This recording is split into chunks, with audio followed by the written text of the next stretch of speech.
প্রিয় ছাত্রছাত্রীরা, আমরা জানি যে তোমাদের স্কুল বন্ধ আছে, প্রিয় শিক্ষকদের ক্লাস থেকে বঞ্চিত হচ্ছ।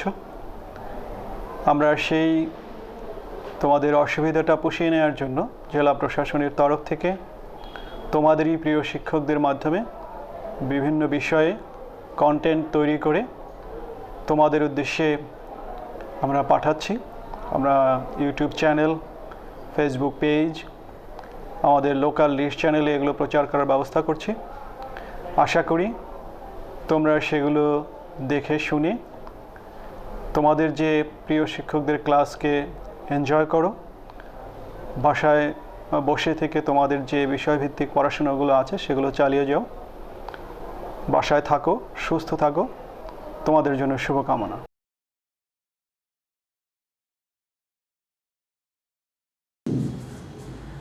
শুভ সকাল। আমরা গতকালের ক্লাসে বাকি অংশটা আজকে আমরা শুরু করতে যাচ্ছি। আশা করি তোমরা সবাই মনোযোগ দিয়ে বাকি অংশটা শুনবে। আমরা গতকাল যে টপিকসটা নিয়ে আলোচনা করছিলাম তার প্রথমে প্রেজেন্ট ইনডিফিনিট, পাস্ট ইনডিফিনিট এবং ফিউচার ইনডিফিনিট এবং তাদের বিভিন্ন ক্ষেত্রে ব্যবহার সেটা আমরা সম্পন্ন করেছিলাম। আজকে আমরা শুরু করতেছি কন্টিনিউয়াস টেন্স দিয়ে।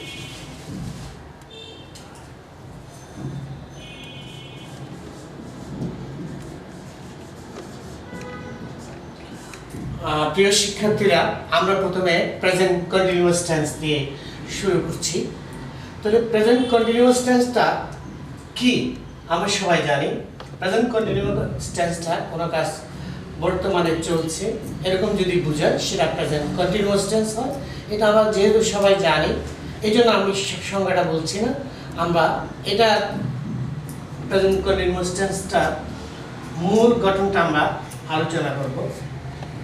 প্রথমে প্রেজেন্ট কন্টিনিউয়াস টেন্সের অ্যাক্টিভ স্ট্রাকচার।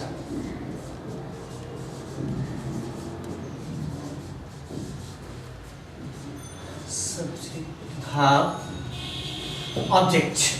প্রিয় শিক্ষার্থীরা, আমরা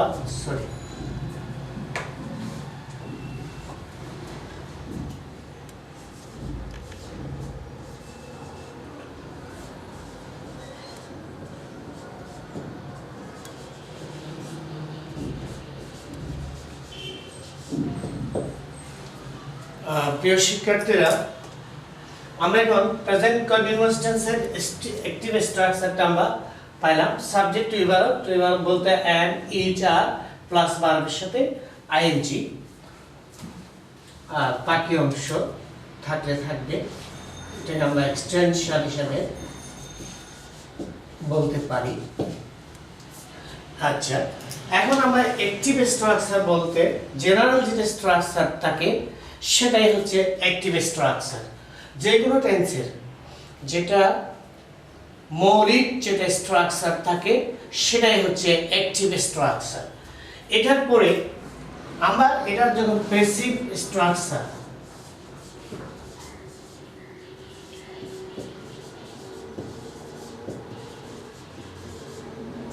প্যাসিভ স্ট্রাকচারটা কিরকম সেটা আমরা এখানে দেখবো।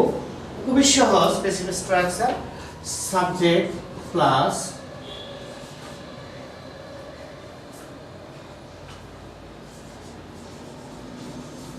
and being is being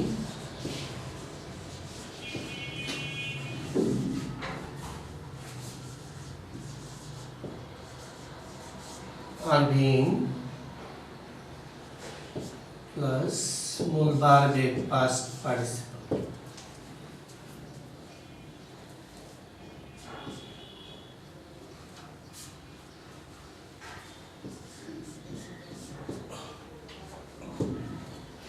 প্রিয় শিক্ষার্থীরা, আমরা এখন অ্যাক্টিভ স্ট্রাকচার এবং passive structure past present continuous টেন্সে সেটা আমরা পেলাম। আচ্ছা, এখন আমরা এই স্ট্রাকচার পাওয়ার পরে এখন আমাদের দেখতে হবে এই প্রেজেন্ট কন্টিনিউয়াস টেন্সটা আমরা বাংলায় কিভাবে চিনতে পারি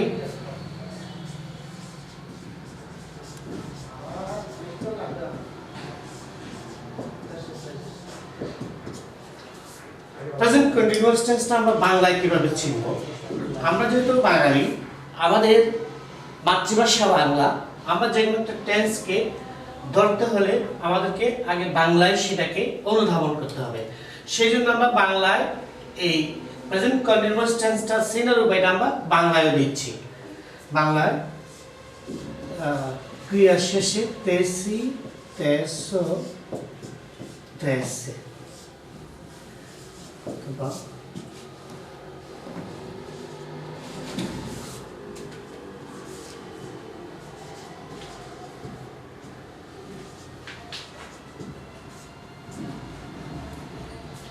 আচ্ছা, বাংলা সিনায় আমরা ক্রিয়া শেষে সচরাচর তেসি, তেসো, তেসে অথবা ছয়শো শিকার অথবা ছয়শো অথবা ছয়শো একা।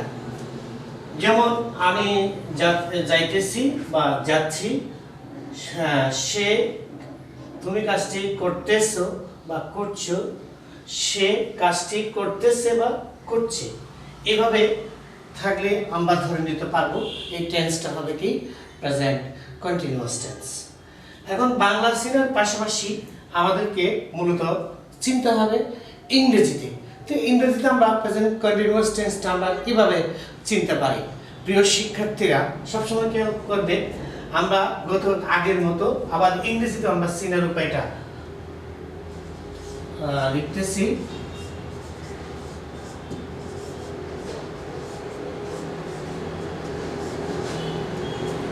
আমরা যদি দেখি কোনো বাক্যের মধ্যে যদি এই শব্দগুলি থাকে, যেমন নাও, এগুলি মূলত এক ভাব।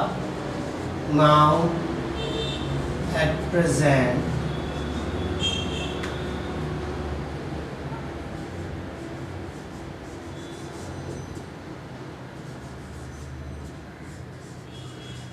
at this,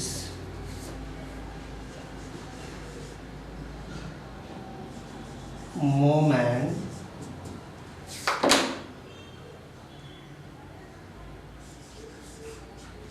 step by step,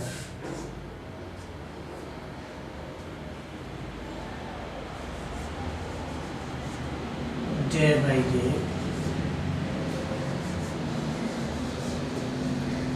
gradually,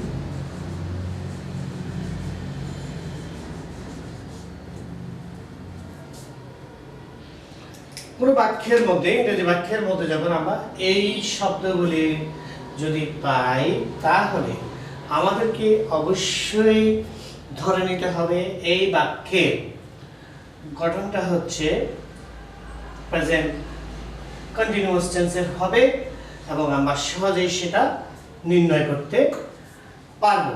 বিশেষ করে এই শব্দগুলি চিনার প্রধান কারণ হচ্ছে আর রাইট ফর্ম ভাব করার জন্য, সমাধান করার জন্য অথবা কোনো একটা বাক্যকে সঠিকভাবে প্রেজেন্ট করার জন্য আমাদেরকে এই চিনার উপায়টা ভালো করে শিখতে হবে প্রিয় শিক্ষার্থীরা। তাহলে এই জিনিসগুলি শিকার করে জানার পরে আমরা অতি সহজেই প্রেজেন্ট কন্টিনিউয়াস টেন্সের ব্যবহার বিভিন্ন ক্ষেত্রে, টেন্সের ক্ষেত্রে, ভয়েসের ক্ষেত্রে, ন্যারেশনের ক্ষেত্রে, রাইট ফর্ম ভার্ব ক্ষেত্রে এবং সঠিকভাবে কোনো কিছু লেখার ক্ষেত্রে আমরা এই কন্টিনিউয়াস টেন্সের এই টেকনিক্যাল বিষয়গুলো আমরা ব্যবহার করলে খুব সহজে আমরা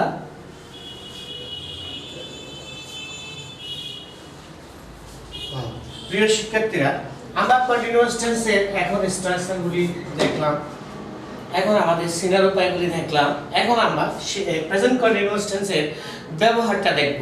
প্রিয় শিক্ষার্থীরা, এই যে আমরা কষ্ট করে প্রেজেন্ট কন্টিনিউয়াস টেন্সের স্ট্রাকচার শিখলাম, অ্যাক্টিভ ফর্ম শিখলাম, প্যাসিভ ফর্ম শিখলাম, সিনার উপায় শিখলাম, বাংলায় সিনার উপায়, ইংরেজিতে সিনার উপায়, এই যেগুলি শিখলাম, এগুলির প্রধান কারণটা হচ্ছে এগুলো এই প্রেজেন্ট কন্টিনিউয়াস টেন্সটার যথাযথ ব্যবহারটা।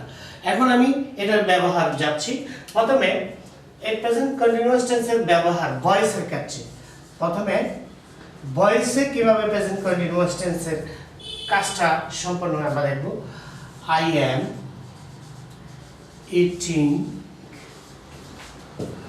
Rice, active. পেসিভ। আচ্ছা প্রিয় শিক্ষার্থীরা, এখন আমরা ভয়েসটা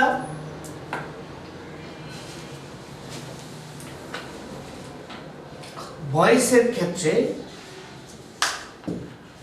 প্যাসিভ প্রেজেন্ট কন্টিনিউয়াস টেন্সের প্রয়োগটা আমরা দেখতে পাচ্ছি, দেখার চেষ্টা করছি।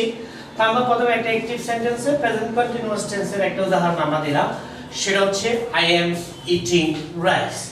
এখন এটাকে যখন আমরা প্যাসিভ করব, তখন আমরা আগে শিখেছি অ্যাক্টিভ থেকে প্যাসিভ করার জন্য 5টা steps we have to follow.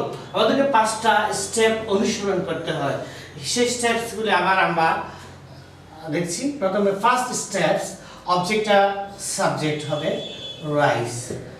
আমরা এখন এখানে টুই ভার্বের ব্যবহারে আসবো। অ্যাক্টিভ আছে এম, প্যাসিভে আমরা স্ট্রাকচারে বলেছি, বেসিক স্ট্রাকচারে am being, is being, are being. তো এখানে আমরা রাইসের সাথে ইজ বিইং হবে, রাইস ইজ বিইং ইটেন। তার এখানে যে ইটিং আছে, এটার বেস ফর্ম হচ্ছে ইট, এটার ফার্স্ট পার্টিসিপল হচ্ছে ইটেন, তারপরে ভাই, সাবজেক্টটা অবজেক্ট মেনি। এই 5টা ধাপ এখানে আমাদের মনে রাখতে হবে। এই যে প্রত্যেক কন্টিনিউয়াস টেন্সের ক্ষেত্রে অক্সিলারি ভার্বের পরে বিইংটা যোগ করতে হয় প্যাসিভ করার জন্য। আচ্ছা প্রিয় শিক্ষার্থীরা, আমরা এই যে প্যাসিভ সেন্টেন্সগুলি আমরা শিখতেছি কেন? আমরা কোনো কিছু লিখতে গেলে দেখা যায় সবগুলি অ্যাক্টিভ সেন্টেন্সে সম্পূর্ণ করা সম্ভব হয় না। আমাদেরকে প্যাসিভ সেন্টেন্সও কিছু কিছু বাক্য অবশ্যই লিখতে হয় ভাষার সৌন্দর্যের জন্য, ভাষাটাকে বলিষ্ঠ করার জন্য। প্রিয় শিক্ষার্থীরা, এখন আমি ভয়েসের পরে আমরা এই যে প্রেজেন্ট কন্টিনিউয়াস টেন্সের ব্যবহারটা আমরা ন্যারেশনে কিভাবে করতে পারি। ন্যারেশনে প্রেজেন্ট কন্টিনিউয়াস টেন্সের ব্যবহার ডাইরেক্টে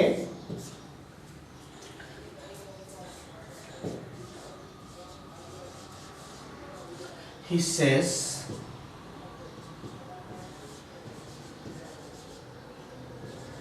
I am writing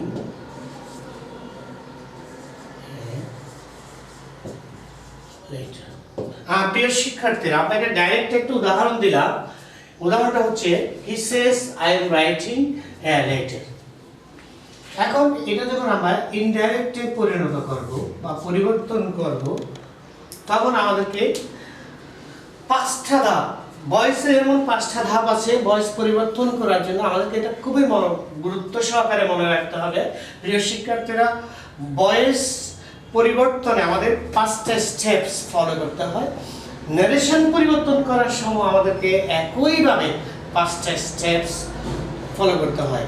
অর্থাৎ ন্যারেশনের স্টেপসগুলি আমি প্রথমে change of reporting verb, reporting ভার্বের পরিবর্তন হয়, কিন্তু এখানে যেহেতু এটা অ্যাসার্টিভ সেন্টেন্স, রিপোর্টিং ভার্বের পরিবর্তনটা হচ্ছে না। হি সেজ, তারপরে লিঙ্ক এক ধাপ গেল, তারপরে দ্যাট, লিঙ্কের ব্যবহার হয় বাক্য অনুযায়ী, রিপোর্টিং স্পিচের সেন্টেন্স অনুযায়ী। স্টেপ 1, স্টেপ 2, তারপরে রিপোর্টিং স্পিচের পার্সনের পরিবর্তন হয়। এখানে আই আছে, আইটা এখানে হি কে অনুসরণ করবে, তখন হবে কি হি। এখানে যেহেতু প্রেজেন্ট রিপোর্টিং ভার্বটা যেহেতু প্রেজেন্ট ইনডিফিনিট, তাহলে এখানে রিপোর্টিং স্পিচে টেন্সগত কোনো পরিবর্তন হবে না। তাহলে he is writing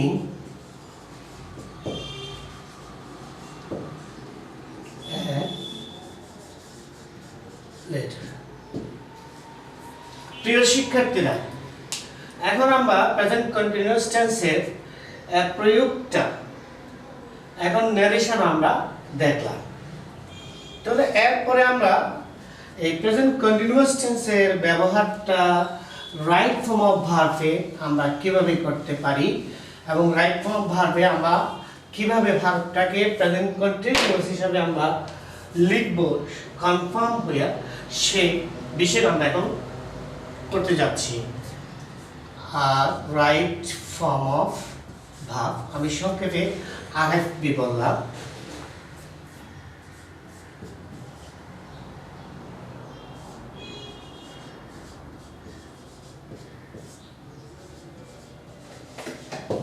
he war না। প্রিয় শিক্ষার্থীরা, আমরা রাইট ফর্ম ভার্বে প্রেজেন্ট কন্টিনিউয়াস টেন্স এর প্রয়োগটা কিভাবে হয় এবং সেটা আমরা কিভাবে চিহ্নিত করব এখন সেই প্রক্রিয়াটা আমরা যাচ্ছি। আমি একটা উদাহরণ দিয়েছি, হি ওয়ার নাও। এইখানে ব্র্যাকেটের ভার্বটা আছে, আমরা জানি না এই ভার্বটা কোন টেন্সের হবে। আমি তোমাদেরকে একটা সিনার উপায় উল্লেখ করেছি, সেই সিনার উপায়টা বিশেষ করে রাইট ফর্ম ভার্বে খুবই গুরুত্বপূর্ণ একটা ভূমিকা রাখে।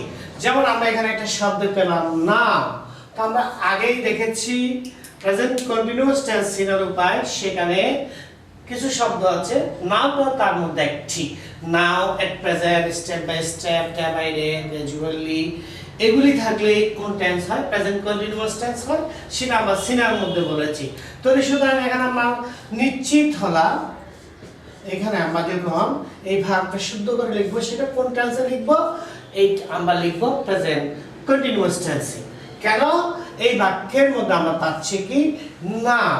আমরা এখন একদম দৃঢ় চিত্তে, একদম কনফার্মলি আমরা বলতে পারি নাও যেহেতু আছে, এই রাইট ফর্ম ভার্বের ক্ষেত্রে এই ভার্বের টেন্সটা হবে প্রেজেন্ট কন্টিনিউয়াস টেন্স।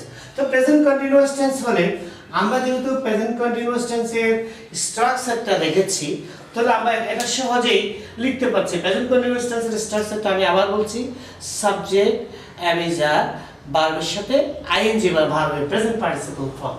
তাহলে আমরা এখানে হি যেহেতু third person singular number, he সাথে আমরা ইজ ব্যবহার করছি, আর ভার্বের সাথে ING. He is working now. প্রিয় শিক্ষার্থী ভাইয়া ভাই বোনেরা, এখন আমরা সহজেই বুঝতে পারলাম এই যে প্রেজেন্ট কন্টিনিউয়াস টেন্সের রাইট ফর্ম ভার্ব আমরা কিভাবে করতে পারি, ব্যবহার করতে পারি। আমি এখন একটা বাক্য দেখাচ্ছি, একটু বাক্যটা একটু টেকনিক্যাল। এই বাক্যটাও প্রেজেন্ট কন্টিনিউয়াস টেন্সে, কিন্তু এটা প্যাসিভ ফর্ম।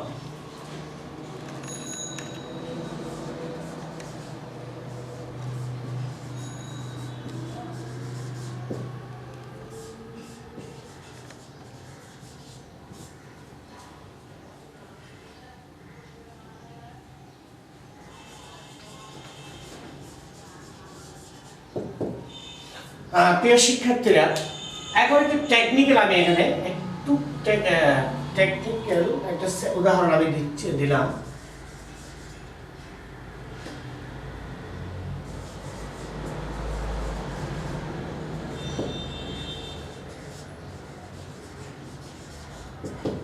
আচ্ছা, আমি এখানে একটা বাক্য দিয়েছি, দ্য স্টুডেন্ট টিচ ইংলিশ। আচ্ছা, এই ভার্বটা রাইট ফর্ম ভার্বের ইয়াটা, এখন আমরা এই ভার্বটার সঠিক রূপটা কি হবে, আমরা কিভাবে ভার্ব করব? হ্যাঁ, এখানে কোন টেন্সে এটা ভার্বটা লিখতে হবে আমরা নিশ্চিত হলাম। এখানে একটা শব্দ আছে, একটা ফ্রেজ আছে, এট দিস মোমেন্ট, এটা ভার্বিয়াল ফ্রেজ। এই এট দিস মোমেন্ট এই ফ্রেজটা যদি থাকে, তাহলে কোন টেন্স হবে সেটা আমরা সিনার ওয়ের মধ্যে দেখেছি। বাক্যটা অবশ্যই প্রেজেন্ট কন্টিনিউয়াস টেন্স হবে। তাহলে এটা প্রেজেন্ট কন্টিনিউয়াস টেন্স হবে, কিন্তু আমাদেরকে একটা টেকনিক্যাল বিষয় দেখতে হবে, এই বাক্যটা তো কি অ্যাকটিভ নাকি প্যাসিভ। তাহলে এই এখানে একটা ছোট্ট একটা প্যাস রয়ে গেছে। এই বাক্যটা যেমন আমরা সচরাচর বুঝতে পারি, সাবজেক্ট এবং ভার্ব দেখলেই বুঝবো বাক্যটা আসলে অ্যাকটিভ কিনা প্যাসিভ। আমি তোমাদেরকে একটু সহজ একটা প্রক্রিয়ার কথা বলছি। কোন একটা বাক্য অ্যাকটিভ সেন্টেন্সের অন্তর্ভুক্ত না প্যাসিভ সেন্টেন্সের অন্তর্ভুক্ত, সেটা আমরা কিভাবে দেখবো? আমরা প্রথমে সাবজেক্টটা দেখবো, তারপরে ভার্বটা দেখবো। দেখার পরে আমরা যদি দেখি যে সাবজেক্টে ভার্বের কাজটা করার যদি সরাসরি করার যদি যোগ্যতা রাখে, তাহলে বাক্যটা অ্যাকটিভ হবে। আর যদি আমরা দেখি যে সাবজেক্টের পরে যে ভার্বটা থাকে, সাবজেক্টে যদি ওই ভার্বের কাজটা করার সামর্থ্য বা যোগ্যতা না রাখে, তাহলে বাক্যটা প্যাসিভ হবে। ঠিক তদ্রুপ ছাত্ররা যেমন দ্য স্টুডেন্ট টিচ, এখানে আমরা দেখি স্টুডেন্টরা লার্ন করে, তারা টিচ করে না, তারা শিক্ষা দেয় না, তারা শিখে। তাহলে আমরা ধরে নিলাম, তাহলে যেহেতু এই সাবজেক্ট দ্বারা এবার কাজটা করা সম্ভব নয়, এটা সরাসরি এই সাবজেক্টে এই কাজটা করে না, তাহলে বাক্যটা কি হয়? প্যাসিভ হয়। তাহলে যদি প্যাসিভ হয় এবং টেন্স যদি প্রেজেন্ট কন্টিনিউয়াস টেন্স হয়, তাহলে প্যাসিভ করার সময় আমরা কি করব? এটা প্যাসিভ সেন্টেন্সে যদি হয়, তাহলে এখানে আমরা সাবজেক্টটা লিখলাম দা স্টুডেন্ট is being, আমরা স্ট্রাকচারে বেসিক স্ট্রাকচারে দেখেছি am being, is being, are being, তো এটার সাথে is being teach ভার্বের past participle form taught English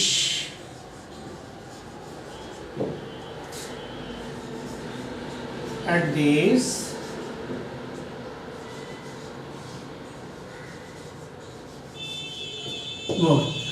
প্রিয় শিক্ষার্থীরা, খুব চমৎকার ভাবে আমরা প্যাসিভ সেন্টেন্সে একটা রাইট ফর্ম ভার্বের একটা সমাধান আমরা করলাম এবং আমরা সিনারিও উপায়টাও বাইর করলাম। তখন আমরা আশা করি রাইট ফর্ম ভার্বের ক্ষেত্রে গিয়া বাক্যটা অ্যাকটিভ হোক বা প্যাসিভ হোক, যেটাই হোক না, আমরা সেটা নির্ধারণ করতে পারবো এবং তার সঠিক রূপটা আমরা লিখতে পারবো। আমি তোমাদের সুবিধার্থে একটা জিনিস লিখে দিচ্ছে, এই আমাদের সব ছাত্রছাত্রীদের জন্য এই বিষয়টা একটু জটিল হয়, বিশেষ করে রাইট ফর্ম অফ ভার্বের ক্ষেত্রে গিয়ে বাক্যটা কি অ্যাকটিভ ফর্মে হবে নাকি প্যাসিভ ফর্মে হবে, এটা নিয়ে আমাদের একটু জটিলতার সৃষ্টি হয়, আমরা একটু মনে মনে কনফিউজড থাকি। আশা করি আমি আজকে এমন একটা প্রক্রিয়ার কথা তোমাদের সাথে সহজেই তুলে ধরছি, এই প্রক্রিয়াটা যদি তোমরা মনে রাখো, তাহলে বাক্যটা কি অ্যাকটিভের বাক্য না প্যাসিভের বাক্য, সেটা তোমরা সারা জীবন মনে রাখতে পারবে আশা করি। আমি প্রথমে ওই অ্যাকটিভ সিনার উপায়টা আর প্যাসিভ সিনার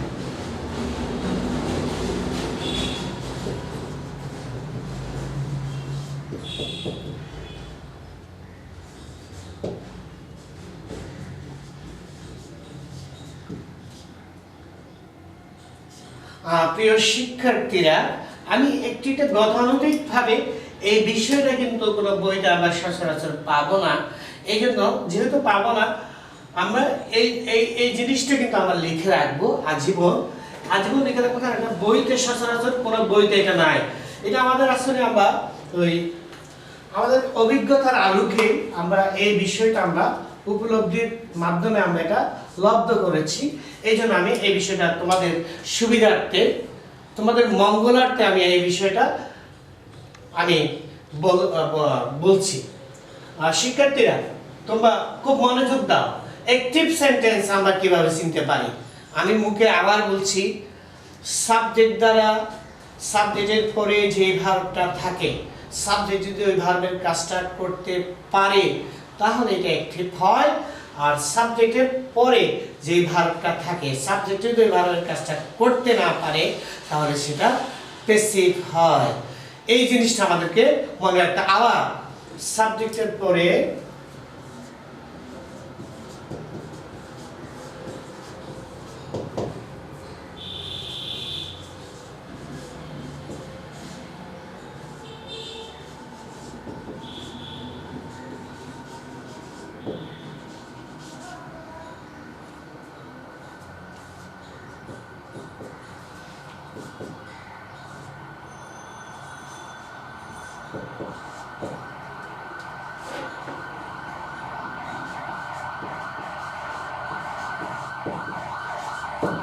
সুপ্রিয় শিক্ষার্থীরা, একটু নোট ডাউন করো, তবে একটু লিখে রাখলে এই বিষয়টা, এটা খুবই গুরুত্বপূর্ণ। আমরা তারপর আমি মুখে বলছি, এটা সাবজেক্টের পরে যে ভার্বটা থাকবে, ভার্বটা যদি ওই সাবজেক্টে করতে পারে বা করতে পারলে তখন আমরা ধরে নেব বাক্যটা অ্যাকটিভ। আর আমরা দেখবো যে সাবজেক্টের পরে যে ভার্বটি থাকে, সাবজেক্টের ভার্বটি করতে না পারলে ওই ভার্বের কাজটা যদি সে করতে না পারে তাহলে ওই বাক্যটা হবে কি প্যাসিভ। আমাদের রাইট ফর্ম ভার্ব করার ক্ষেত্রে বেশিরভাগ ছাত্র আমরা সব কিছু জানার পরেও কিন্তু আমাদের একটা ভুল হয়ে যায়, বিশেষ করে প্যাসিভের ক্ষেত্রে আমরা সহজেই বুঝতে পারি না একটা রাইট ফর্ম ভার্বে এই বাক্যটা কি অ্যাক্টিভের বাক্য না প্যাসিভের বাক্য। তা আমি আজকে তোমাদেরকে এমন একটা টেকনিক বলে দিয়েছি, এই টেকনিকটা যদি তোমরা মনে রাখতে পারো, এটা যদি এবং প্রয়োগ করতে পারো, আশা করি রাইট ফর্ম ভার্ব করতে গেলে অথবা কোনো কিছু লিখতে গেলে প্যাসিভ সেন্টেন্সে যদি আমাদেরকে লিখতে হয় তাহলে আমাদের আশা করি কোনো সমস্যা হবে না। সবাইকে আচ্ছা, আমরা এখন আরেকটা ইয়াতে চলে যাচ্ছি টেন্সে, সেটা হচ্ছে পাস্ট কন্টিনিউয়াস টেন্স।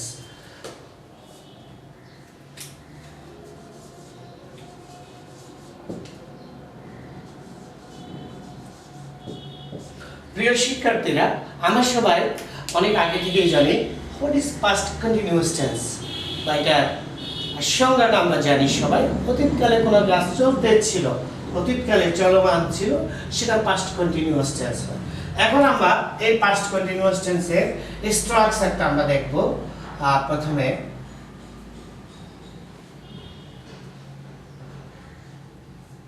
অ্যাক্টিভ স্ট্রাকচার,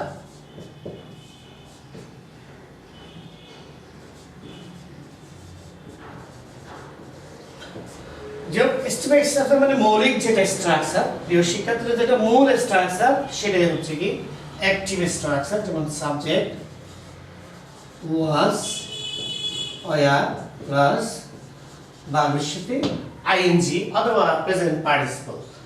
তাহলে আমরা শুধুমাত্র প্রেজেন্ট কন্টিনিউয়াস আর পাস্ট কন্টিনিউয়াসের পার্থক্যটা শুধু আমরা পাচ্ছি এখানে দুই ভার্বের ক্ষেত্রে। প্রেজেন্ট কন্টিনিউয়াস আমরা এম ইজ আর পেয়েছি, আর এখানে পাচ্ছি আমরা কি ওয়াজ, ওয়ার। প্রিয় শিক্ষার্থীরা, তাহলে কত সহজ আমাদের টেন্সের স্ট্রাকচারগুলি শিখা বা মনে রাখা। এরপরে আমরা প্যাসিভ স্ট্রাকচারটা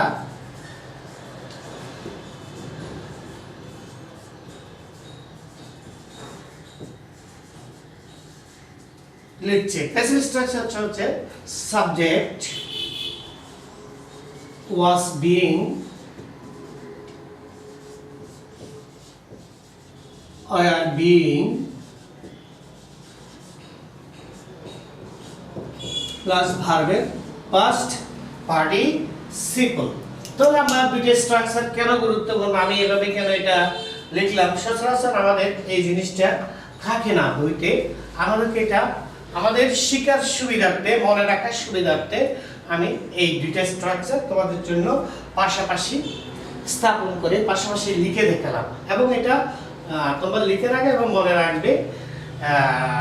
এটা যদি তোমরা মনে রাখতে পারো তাহলে আশা করি তোমাদের জন্য খুব সহজ হবে পাস্ট কন্টিনিউয়াস টেন্সের ব্যবহারটা। এখন আমরা পাস্ট কন্টিনিউয়াস টেন্সটা কিভাবে চিনতে পারি বাংলা এবং ইংরেজিতে, সেটা আমি আলোচনা করছি।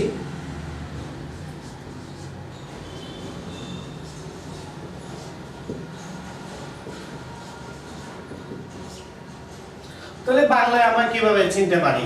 আমরা বাংলায় ক্রিয়াপদের শেষে ছিলাম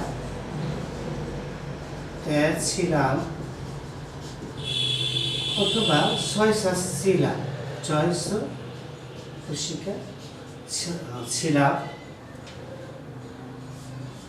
ছিল,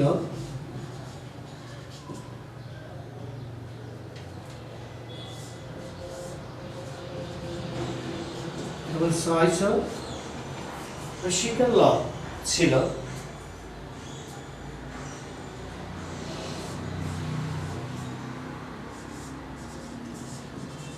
ছিলে। এভাবে যদি থাকে ক্রিয়াপদের শেষে ছিলাম অথবা ছিলাম, ছিল অথবা ছিল, ছিলে,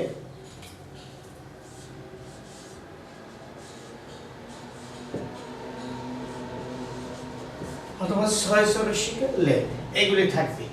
তাহলে আমরা বাংলা সহজেই ধরে নিতে পারবো বাংলা কোন বাক্যটা আমাদেরকে পাস্ট কন্টিনিউয়াস টেন্সে লিখতে হবে, সেটা আমরা এখানে এই চিহ্ন রূপে দিয়ে, বাংলা চিহ্ন রূপে দিয়ে আমরা সেটা বুঝতে পারলাম।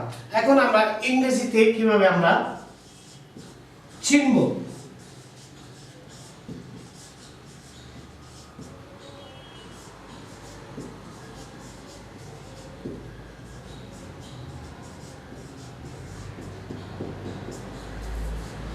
প্রিয় শিক্ষার্থীরা,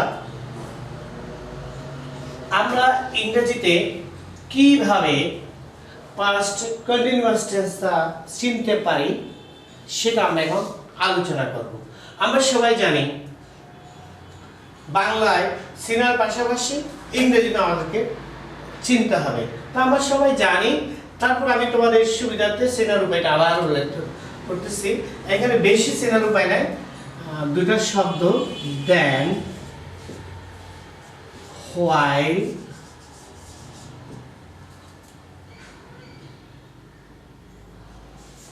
then while, at that time.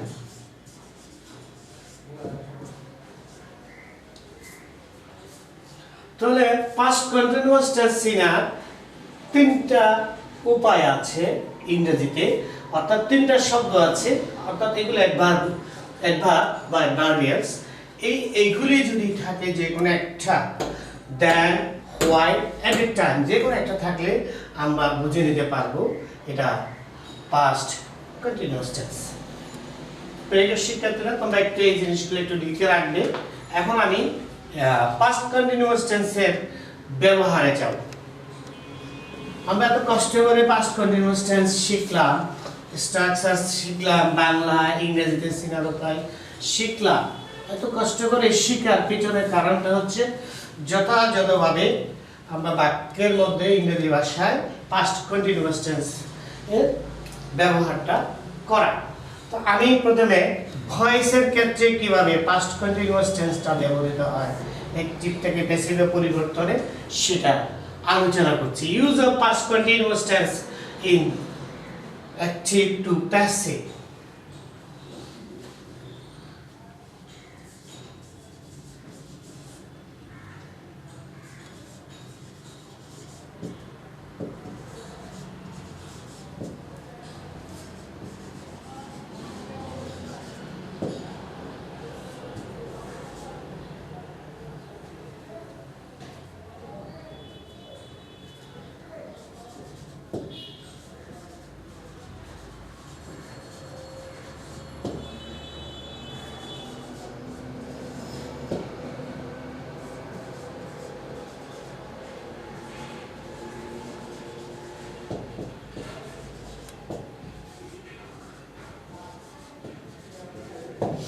প্রিয় শিক্ষার্থীরা, এখন আমরা আলোচনা করতে যাচ্ছি উদাহরণ সহ কিভাবে অ্যাক্টিভ সেন্টেন্সকে প্যাসিভ করার সময় পাস্ট কন্টিনিউয়াসটার ব্যবহার থাকলে কিভাবে আমরা পরিবর্তনটা করব।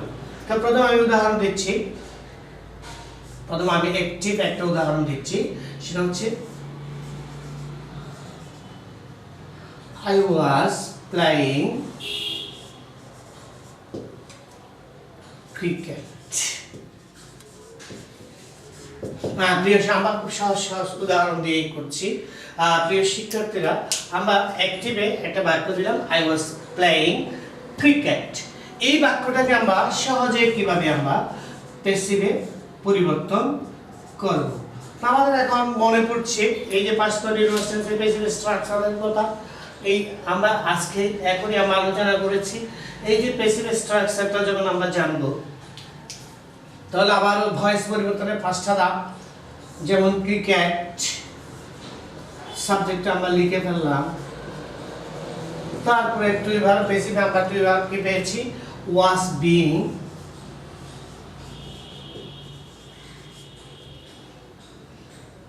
তারপর মুন ভার্বটা ফার্স্ট পার্টিসিপল হবে, প্লেয়ার ফার্স্ট পার্টিসিপল হচ্ছে প্লেড, বাই আইয়ের অবজেক্ট মি, তারপর মি।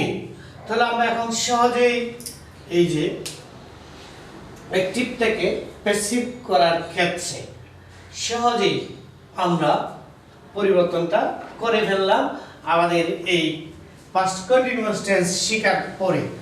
তো প্রিয় শিক্ষার্থীরা, এখন ভয়েসের পরে আমরা ন্যারেশনের ক্ষেত্রে কিভাবে পাস্ট কন্টিনিউয়াস টেন্সটা ব্যবহৃত হবে সেটা আমরা এখন আলোচনা করছি।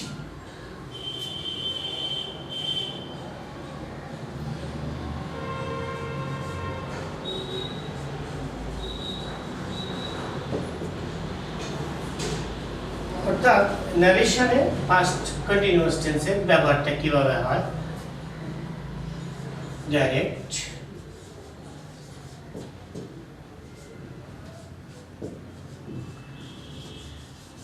he says,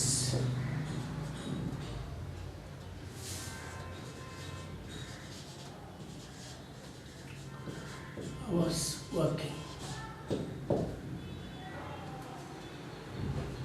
Sorry.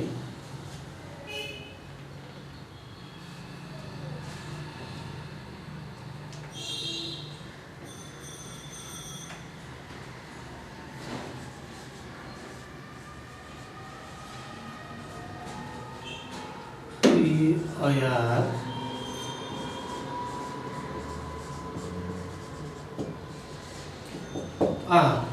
প্রিয় শিক্ষার্থীরা, আমরা এখন একটা ডাইরেক্টর একটা উদাহরণ দিয়েছি। হি সেজ উই আর ওয়ার্কিং। এটা হচ্ছে রিপোর্টেড স্পিচের টেন্সটা হচ্ছে পাস্ট কন্টিনিউয়াস টেন্স।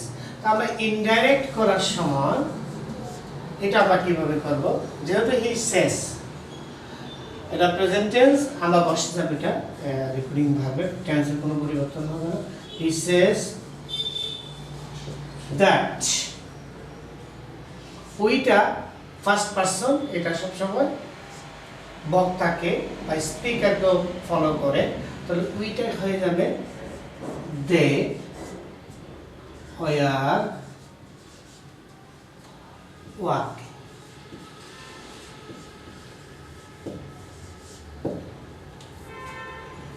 প্রিয় শিক্ষার্থীরা, এখন আমরা যেহেতু পাস্ট কন্টিনিউয়াস পাস্ট ইনডিফিনিট আমরা শিখেছি, আমরা রিপোর্টিং ভার্ব এখন একটা উদাহরণ দিচ্ছি পাস্ট টেন্সে।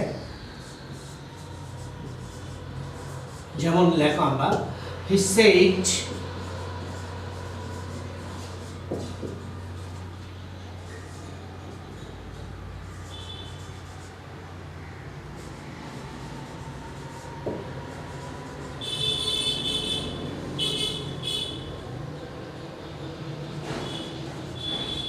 I was singing a song. প্রিয় শিক্ষার্থীরা, খুব চমৎকার একটা উদাহরণ দিলাম, সহজ। এখন এখানে আমরা বলেছি he said I was singing a song। এখানে রিপোর্টিং ভার্বটা কিন্তু past tense. Reporting verb past tense হলে কিন্তু আমাদের রিপোর্টেড স্পিচের ভার্বের পরিবর্তন হয়, অনুরূপ পাস্ট টেন্স হয়। তো এখানে পাস্ট কন্টিনিউয়াস টেন্স পরিবর্তন হইয়া কি হয়? Past perfect continuous tense. He said that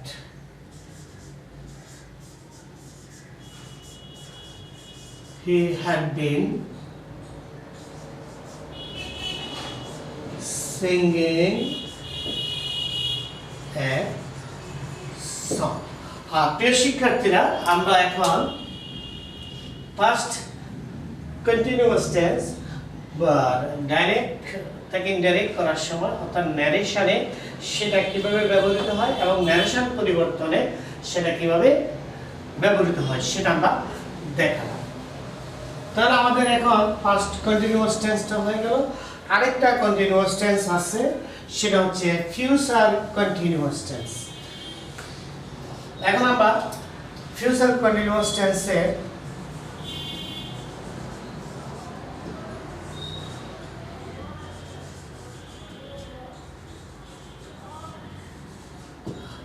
প্রিয় শিক্ষার্থীরা তোমরা জানো ফিউচার কন্টিনিউয়াস টেন্সটা কাকে বলে? অতীতে ভবিষ্যতে কোনো কাজ চলতে থাকবে এরকম যদি হয় তখন সেই ক্ষেত্রে হয় ফিউচার কন্টিনিউয়াস টেন্স।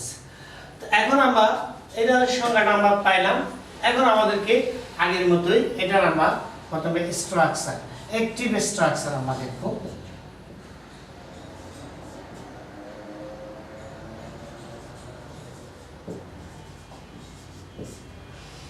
এটা অ্যাক্টিভ স্ট্রাকচার, এটা হচ্ছে subject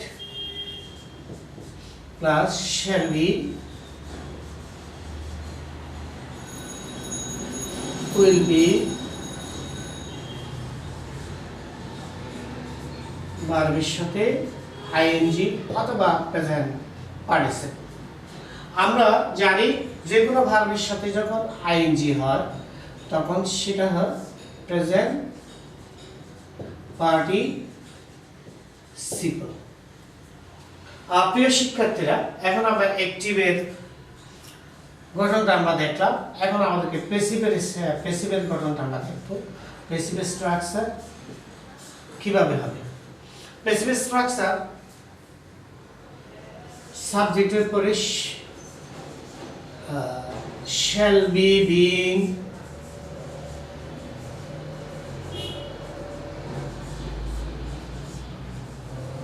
will be, being plus ভার্বের past participle form।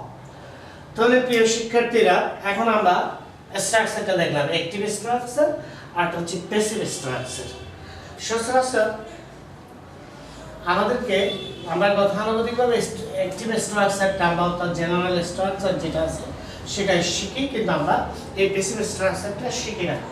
এটার জন্য আমরা আবার আলাদা রুল করেছি। এখন আমরা একসাথেই সেটা আমি দিয়ে দিলাম, তোমরা কষ্ট করে একটু লিখে রাখো, তোমাদের জন্য লাভ হবে।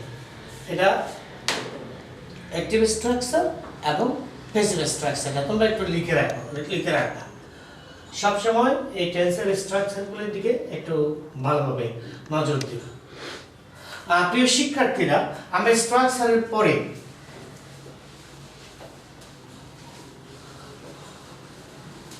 আমরা এখন চিনার উপায়তে চলে যাব।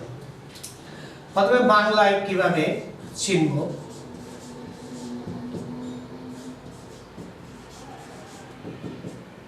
বাংলায় কিভাবে চিনব, আর এটা হচ্ছে ইংরেজিতে কিভাবে চিনব।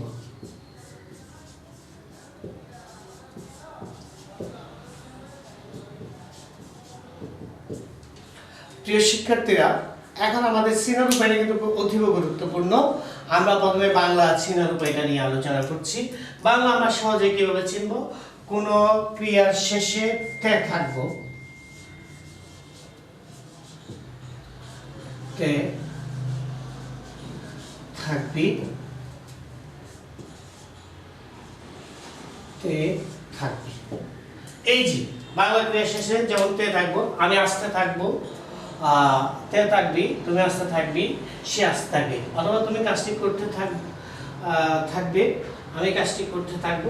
এভাবে যেগুলি বাক্য আছে সেগুলি হয় ফিউচার কন্টিনিউয়াস টেন্স। এবং ইংরেজিতে কিভাবে আমরা চিনতে পারি? ইংরেজিতে খুবই গুরুত্বপূর্ণ বিষয় হলো ইংরেজিতে চিনাটা খুবই চমৎকার। ফিউচার, বিশেষ করে ফিউচার টেন্স, সব ফিউচার টেন্স কিন্তু চিনার একটাই উপায় আছে, হচ্ছে টুমরো,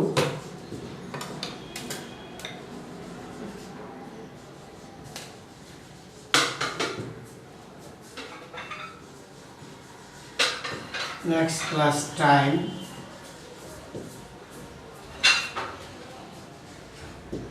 in future।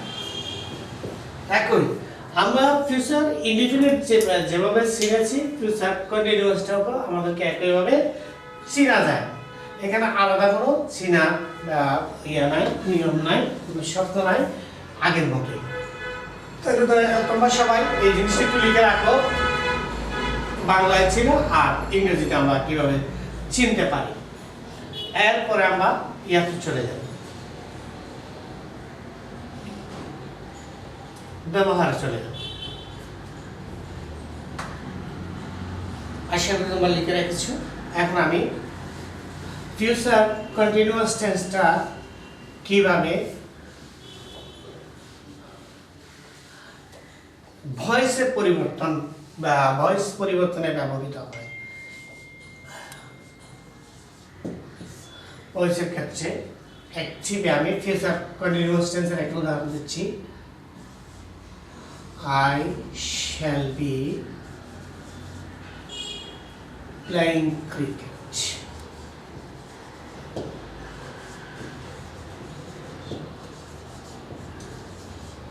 তোমরা এই উদাহরণটা দেখেছো, এই উদাহরণটার মধ্যে আমরা কোন টেন্স ব্যবহার করছি? Future continuous tense. এবং বাক্যটা অ্যাক্টিভ। এখন এটাকে আমরা কিভাবে প্যাসিভে রূপান্তরিত করব? তো প্যাসিভে রূপান্তরিত করতে গেলে আমাদের কিভাবে হবে? সাবজেক্ট ক্রিকেট,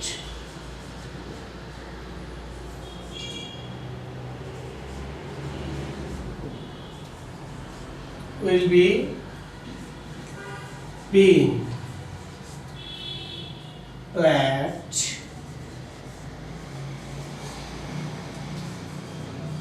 by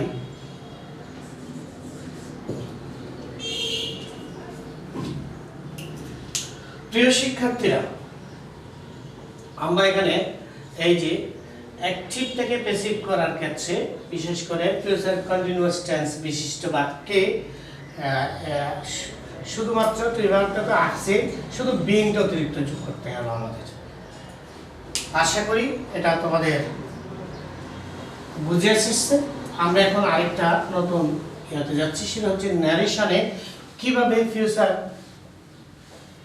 কন্টিনিউয়াস টেন্সটা ব্যবহৃত হয়।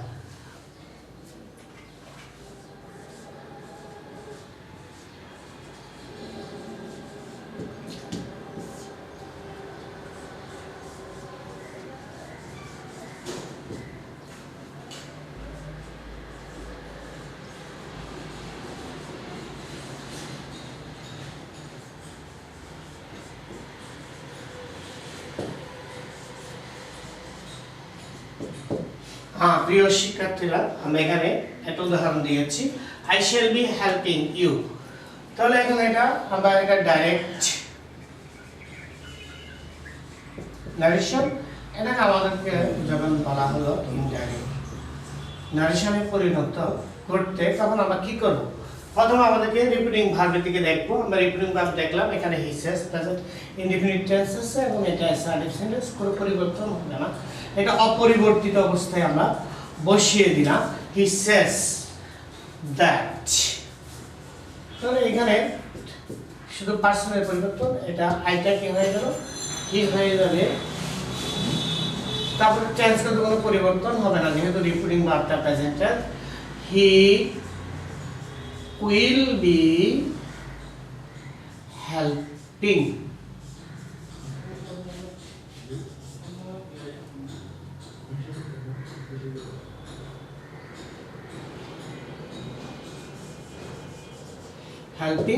you.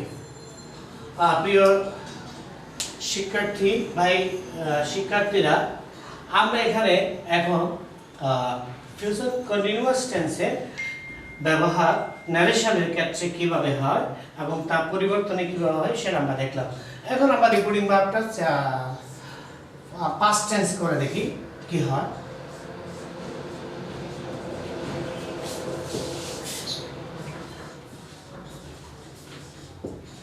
He said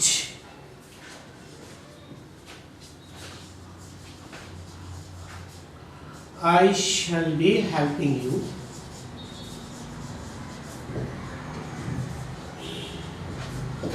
আচ্ছা, এখানে আমাদেরকে দেখতে হবে রিপিটিং ভার্ব, এটা ছিল প্রেজেন্ট টেন্স, তাহলে এখানে টেন্স কোনো পরিবর্তন হয় না। এখানে রিপিটিং ভার্বটা হচ্ছে পাস্ট টেন্স, তাহলে আমাদের রিপোর্টেড স্পিচে টেন্সের পরিবর্তন হবে, তা অনুরূপ পাস্ট টেন্স হবে। তাহলে আমরা ইনডাইরেক্ট এটাকে পরিবর্তন করি। প্রথমে হি সেড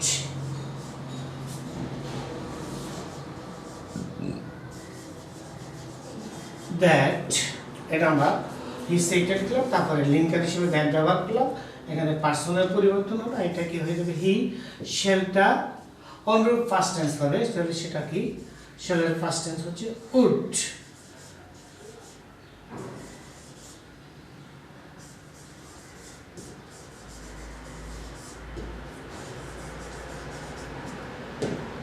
প্রিয় শিক্ষার্থীরা, এখানে একটা আমাদের গুরুত্বপূর্ণ বিষয় আছে। আমরা যখন ডাইরেক্ট থেকে ইনডাইরেক্ট করলাম, ফিউচার কন্টিনিউয়াসটা দেখা যাচ্ছে শেলটা হয়ে গেল উড, তাহলে উড বি হেল্পিং। তাহলে এটা কোন টেন্সে আবার? তাহলে এটা জাস্ট অনুরূপ ফার্স্ট টেন্স। তাহলে অনুরূপ ফার্স্ট টেন্স মানে future continuous in the first, future continuous in the first. তা আশা করি তোমরা ফিউচার কন্টিনিউয়াস টেন্স সম্পর্কে তোমাদের ধারণা এবং সেটার ব্যবহার তোমাদের মোটামুটি ক্লিয়ার হয়েছে। এখন আমরা সেটা আরএফবি বা রাইট ফর্ম অফ ভার্বে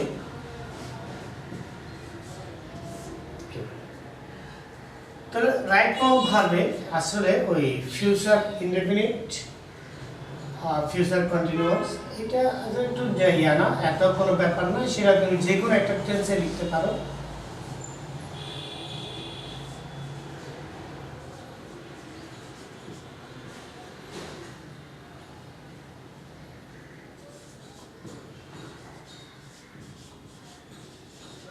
আচ্ছা, আই ওয়ার্ক টুমরো, এই টুমরোটাকে আমি বললাম এটা ফিউচার ইনডিফিনিটও করা যায়, ফিউচার কন্টিনিউয়াসও করা যাবে, সেটা কোনো ব্যাপার না। যেমন এটা আমি তুমি উত্তর লেখার সময় লিখো, আই শ্যাল বি ওয়ার্কিং, অথবা I shall work tomorrow.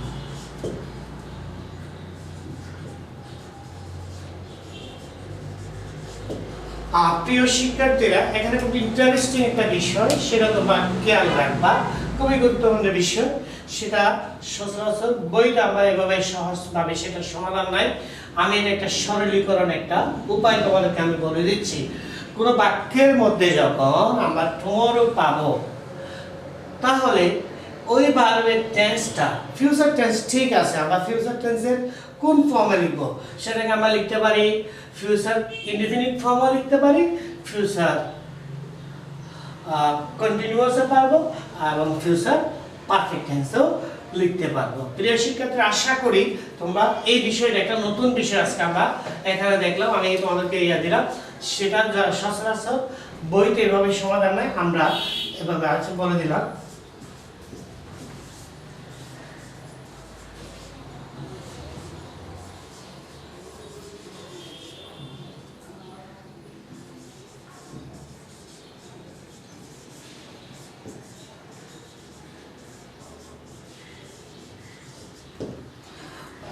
প্রিয় শিক্ষার্থীরা, আমরা এখানে একটা জিনিস লক্ষ্য করলাম, টুমরো থাকাতে এই বাক্যটার এই যে ভার্ব ওয়ার্কটাকে আমরা তিনটা টেন্সে প্রকাশ করতে পারলাম। কিসে? ফিউচার ইনডেফিনিট, যেমন I shall work tomorrow, future continuous I shall be working tomorrow, অথবা future perfect I shall have work tomorrow. আশা করি রাইট ফর্ম ভার্বে টুমরো থাকলে ব্র্যাকেটের ভার্বটা আমরা কোন টেন্সে লিখবো, যে কোনো একটা টেন্সে লিখতে পারবো, সেটা আলোচনা করলাম।